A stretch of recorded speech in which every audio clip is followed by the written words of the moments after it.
कमी लागता। सखी कैसे होई हसलई का मरद में कमी लागता।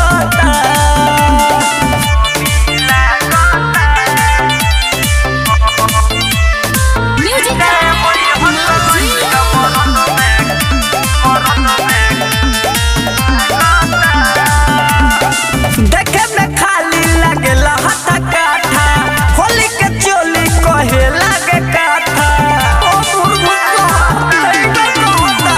देखे में खाली लगेला हाथा काठा, होली के चोली कहे लागे काठा। भीमलाल रामजीत बबुआ दा मौसमी दा बता।